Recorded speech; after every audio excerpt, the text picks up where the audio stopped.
If you're somebody who's thinking about taking creatine, then here are most things you should know about it and if it's actually worth the hype. First and foremost, which kind of creatine should you be taking? There is something called creatine HCl, there's something called creatine monohydrate, there is something called any other form of creatine out there.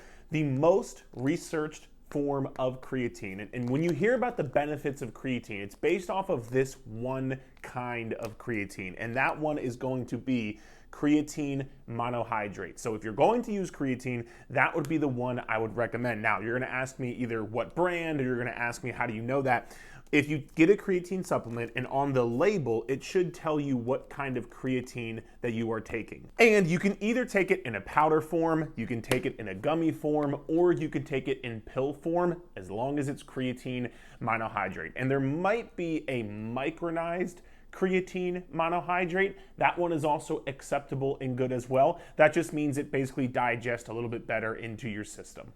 Now, what does creatine actually do? Well, I could get really nerdy here and start to teach you about the ATP process and the adenosine triphosphate and all of that nerdy stuff. I know you're not here to learn a biochemistry lesson. You're here just to understand in layman's terms. So let me do that for you. Creatine is going to help you have better workout performance. You're going to be able to lift heavier, you're going to be able to do more reps, you'll have more endurance, you'll be able to push closer to failure in your workouts. It's also going to help you recover better and quicker from your workouts, and in some recent studies it has even been shown to improve your cognitive and brain health and function, as well as help people with depression. Now, I want to quickly cover a common myth when it comes to creatine. And it's that creatine is going to make you bloated, or it's going to make you store water weight. What creatine does is it pulls water into your muscle cells. And most people don't know this, but your muscle cell is 70%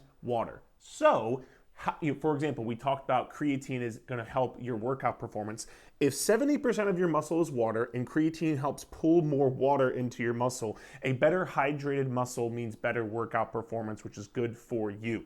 Now, with that being said, this does not mean like you're going to get bloated in your stomach from taking creatine, because it's not going to like make you bloated like, you know, a Five Guys burger would or a night of greasy food would. You're pulling water into your muscle cells. And yes, the scale may go up when you start taking creatine, but please stick with me here. Number one, like we just said, it's water weight. Your scale isn't going up because you randomly gained fat.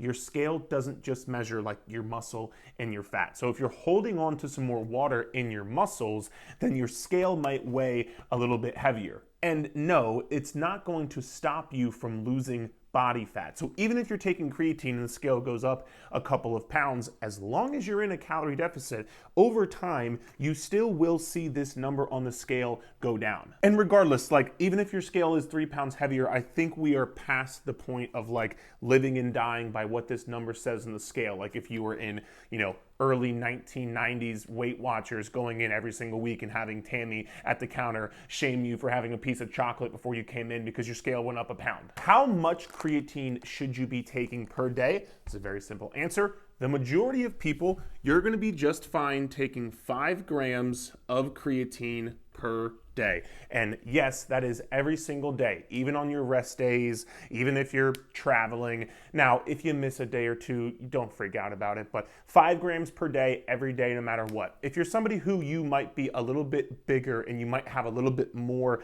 muscle mass to you, you might be able to benefit from going to about maybe 6 or 7 grams per day. Now, some people might tell you to do a loading phase when you first start taking creatine. And what this is basically, instead of taking 5 grams per day, you're gonna take 20 grams per day for the first week. And why would you do that? Well, you start to get the benefits of creatine when it is saturated inside of your muscle cells. And so to get that saturation to happen faster, you would be getting more creatine to speed up the saturation process. So in theory, it sounds good and you'll see results quicker, but speaking from experience of myself and also working with thousands of clients at this point, when you take this much creatine per day, you are more than likely going to have some digestive issues, and it's not going to be fun. So some people, they're like, oh, I'll just I'll tough it out for a week so I can get creatine into my system quicker. Fine, up to you, fair enough. But you're going to be taking creatine for the long haul anyway, because it's just a healthy supplement you should be supplementing with on a daily basis. And so whether you get to your creatine saturation levels in 1 week or whether you get to it in 3 weeks, who cares? Because you're still going to get the benefits and you're taking it for the long run anyway. Now, when should you be taking creatine? Well, we already talked about you should be taking it every single day because that's how you're going to saturate your creatine levels in your body and you're going to keep them saturated to actually get the benefits that you would like to get. So every single day, and if you want to get very technical with it, you can take creatine any time of the day. As long as you take it every single day, that is all that matters.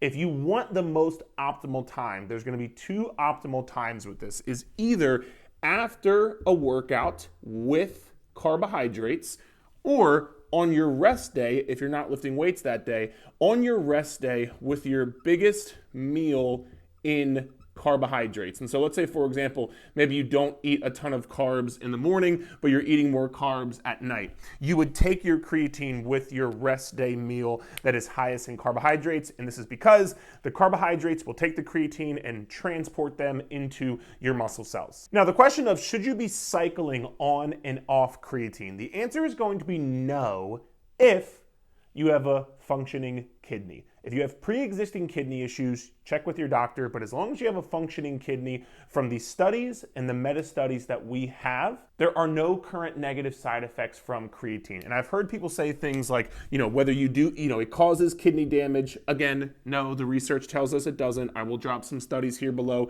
in the description of this video, so that's not true. I've heard people say, oh, it's gonna cause hair loss. Again, no, the studies tell us this is not true. Check the studies below. And we've already talked about the bloating and the weight gain earlier in this video, so you can just keep taking it until you die.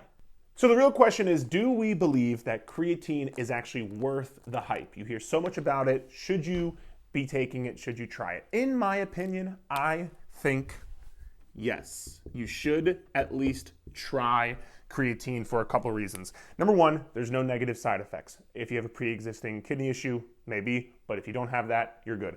Number two, it's not only one of the most researched and effective supplements, but it's also one of the most cost-effective supplements as well. And if you could tell me for a nominal fee, in all intents and purposes, I could potentially get a couple more reps out of my workouts, lift a little bit heavier in my workouts, recover better from my workouts, build a bit more muscle in my workouts over the course of a year, that's going to persuade me to at the very least try it out. And that's what I would tell you to do. I would get some, I would try it for 3 months. I would track your workouts. Like, do you find yourself lifting heavier? Do you find yourself being able to push harder, do a little bit more reps? Do you find yourself recovering better from your workouts? Because the only way you're really going to know is if you try it for yourself. The research is out there, but try it for yourself. And I know you might ask me, so if you want the brand that I trust and I work with, it's called Legion Athletics. You can use my code ERIC at checkout for 20% off. There'll be a link in the description of this video, but you do not have to get this brand. This is just the one that I recommend and the one I work with. And so like we said, creatine monohydrate is going to be beneficial for you. Try it out, let me know, and I really hope this video helped.